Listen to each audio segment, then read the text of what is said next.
दोस्तों आज हम आपको सीवर लाइनों के खराब होने के कारण बताएंगे कि सीवर लाइन हमारी किस किस प्रकार से खराब हो सकती हैं और सीवर साफ करने के कौन से उपकरण व औजार हम प्रयोग करते हैं।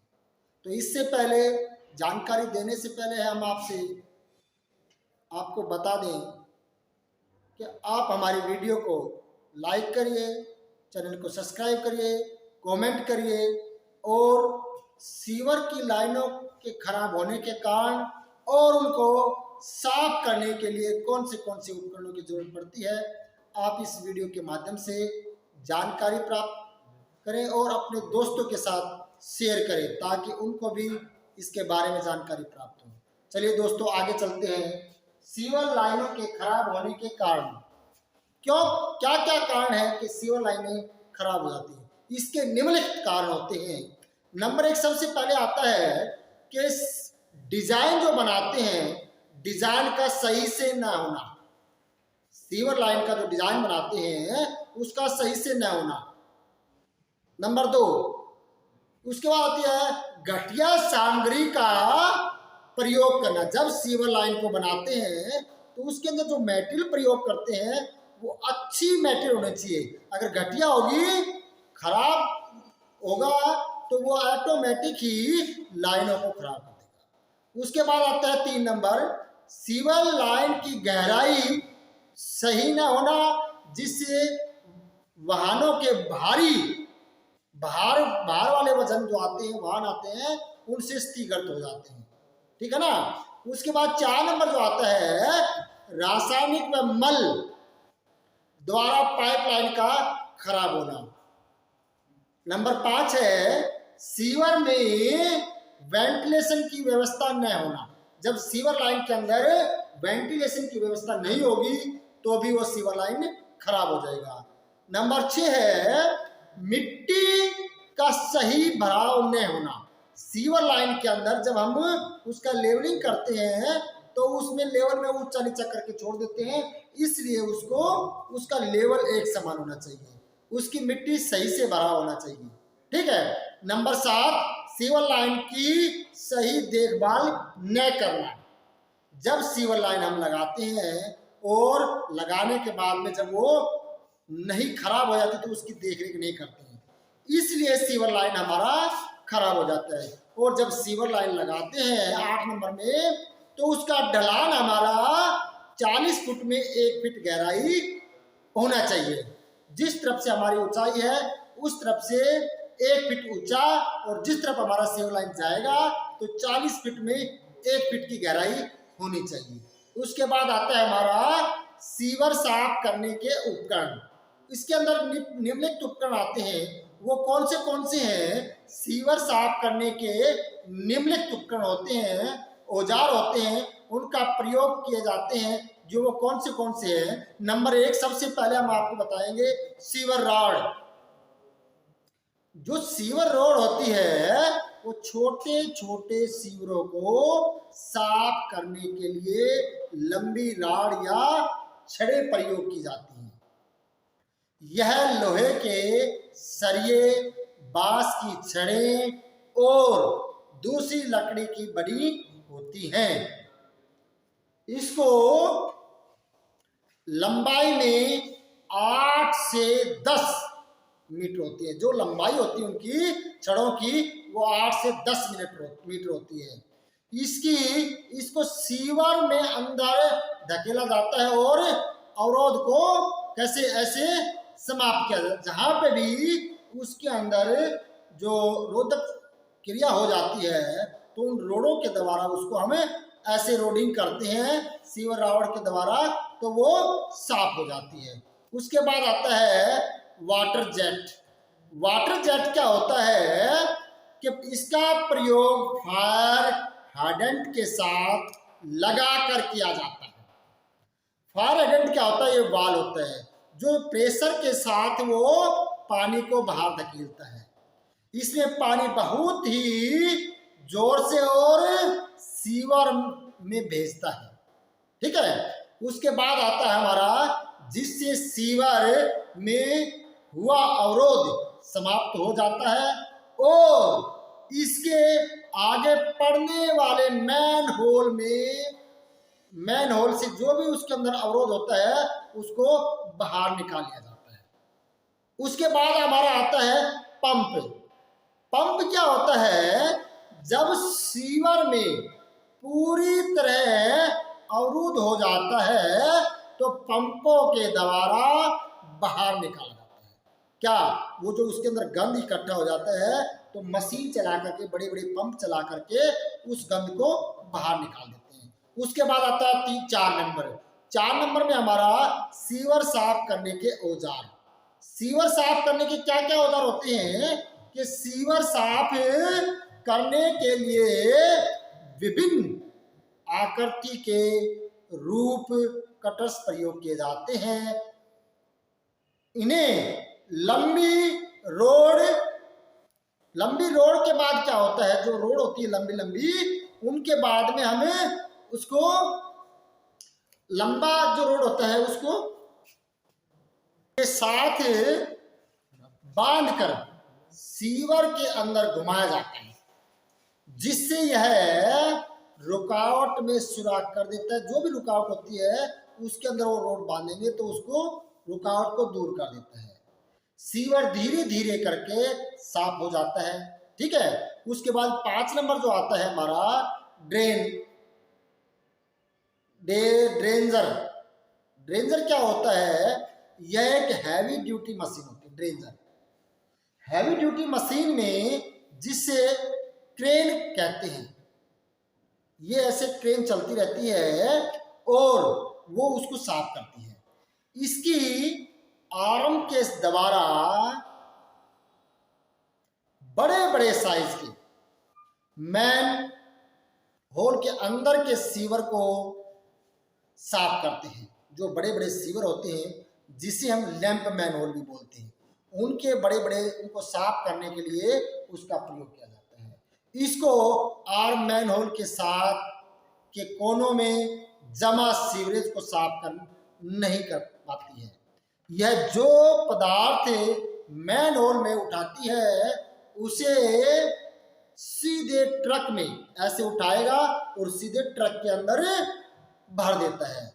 यह खुले में पड़ी गंदगी के ढेरों को भी साफ कर देती है। उसके बाद हमारा जो आता है प्लीज द्वारा, बाई प्लीज, सीवर की सफाई प्लीज द्वारा भी की जाती है। यह रबड़ या लकड़ी की गेंद जैसी, इसको पानी के साथ सीवर में बांध देते हैं और जहाँ सीवर अवरोध होता है वहां पर क्या होता है, वहां यह रुक जाती है और वहां पानी रुक जाता है और उसे, जिससे पानी का वेग बढ़ जाता है और सीवर में आई रुकावट दूर हो जाती है। प्लीज द्वारा, बाई प्लीज क्या होता है? बॉल सी होती है, उसको हम क्या करते हैं, सीवर के अंदर रोकेंगे और फिर सीवर का पानी इकट्ठा हो जाएगा, फिर उसको एक साथ खींच लेंगे। उसको निकालने के बाद में फिर झटके से निकालेंगे तो पानी प्रेशर के साथ में बाहर निकलेगा। प्लीज द्वारा, प्लीज वही होता है जो उसके अंदर बैलून होती है, उसको इकट्ठा करते हैं, पानी स्टॉक हो जाता है, पानी आगे नहीं निकल पाता है, तो फिर उसको बाहर निकालेंगे तो जब पानी स्टॉक हो जाएगा तो प्रेशर से बाहर निकलेगा, तो बलून का प्रयोग होता है। उसके बाद आता है स्टील टेप द्वारा। स्टील टेप की पत्ती को बिजली की मोटर द्वारा तेज गति से चलाया जाता है और उसे आगे धकेलते रहते हैं। इसमें फंसे हुए पदार्थ कट कर साफ हो जाते हैं। ऐसे वो मशीन जब ब्लेड वाली घुमाते हैं स्टील टेप, तो उससे वो फंसे हुए जो कचरा होता है वो कट जाता है और वो बाहर निकल जाता है। उसके बाद आता है स्केरिपिंग मशीन द्वारा। यह मशीन हवा के दबाव से चलती है। ये जो स्केपिंग मशीन होती है, स्केपिंग मशीन का काम यही होता है, जो बिजली के द्वारा, जो हवा के, बिजली नहीं, यह मशीन हवा के द्वारा चलती है। इसमें लगे ब्लेड सीवर में आगे बढ़ते हुए सीवर को अच्छी तरह से साफ कर देते हैं। इसे हम टरबाइन पंप भी कहते हैं, टरबाइन पाइप क्लियर भी कहते हैं। ठीक है, टरबाइन पाइप क्लियर भी इसको कहा जाता है, स्क्रैपिंग मशीन को। उसके बाद हमारा जो आता है self cleaning velocity. Self cleaning velocity क्या होती है? सीवर में पानी का वेग, जो सीवर के अंदर पानी का वेग इकट्ठा हो जाता है, जिससे तरल व ठोस गंदगी का से पानी में यह क्या हो जाता है, पानी में बहकर साफ होती रहती है। इसकी मात्रा 1:2 से लेकर के 1:5 मीटर प्रति सेकंड है। सीवर और ड्रेन पानी को ढकेलता है। फुटों में 1.40 और मीटरों में 1.20 रखी जाती है। फुटों में होता है 1.40 और मीटरों में होती है 1.420 रखी जाती है। यह ढलान पाइप के व्यास और इसके आंतरिक सतह की सफाई एवं चिपकनेपन पर भी निर्भर करती है। उसके बाद हमारा आता है सीवर में वेंटिलेशन। सीवर में वेंटिलेशन क्या होता है कि सीवरों में वेंटिलेशन की व्यवस्था अगर लिखित कारणों से रखी जानी चाहिए। अगर हम सीवर के अंदर वेंटिलेशन नहीं रखेंगे तो सीवरों में क्या होगा, वो विस्फोट हो जाएगा। इसलिए हम सीवरों के अंदर वेंटिलेशन रखेंगे। तो इसके बाद क्या है, सबसे पहले जो आता है सीवर में नंबर 1, सीवरों में पैदा हुई गैसों में दबाव बढ़ नहीं पाता है, जिससे ट्रैप का वाटर सील नहीं टूटती है। नंबर 2, वेंटिलेशन के कारण होते हैं ये, इससे फायदे हैं हमारे। इसके बाद है 2 नंबर, सीवर में विस्फोट नहीं होता है। अगर वेंटिलेशन लगाया हमने तो सीवर के अंदर वेंटिलेशन में हमारा क्या होगा, वो विस्फोट भी नहीं कर पाएगा। ठीक है। उसके बाद है 3 नंबर हमारा, सीवरों में काम करने वाले व्यक्ति को शुद्ध वायु प्राप्त होती है। जो वेंटिलेशन लगा है और सीवर लाइन के अंदर जो कार्य करेंगे उनको शुद्ध वायु प्राप्त हो जाएगी। उसके बाद आता है 4 नंबर, दूषित एवं गंदी हवा का आसपास के वातावरण को प्रतिकूल प्रभाव नहीं पड़ता है। जब हम वेंटिलेशन लगाते हैं और जो बिल्डिंगें होती हैं उन बिल्डिंगों से बहुत ऊंचे ले जाकर के उसको हम हवा में उसमें छोड़ते हैं, उससे क्या होता है, हमारी वातावरण भी शुद्ध रहती है 250-300 मीटर ऊपर। उसके बाद आता है 4 नंबर, सीवरों में शुद्ध वायु का आगमन रखने के लिए मैन होल में ही शुद्ध हवा के लिए सुराख रखे होते हैं। नंबर 6 क्या है, उसमें जब वेंटिलेशन नहीं लगाएंगे हम तो उसके अंदर बड़ी समस्या आ जाती है। वेंटिलेशन पाइप लगाते समय निम्नलिखित सावधानियां भी रखनी चाहिए हमें। नंबर 1, वेंटिलेशन पाइप में वही लगानी चाहिए जहां गैस का जमाव अधिक होता है।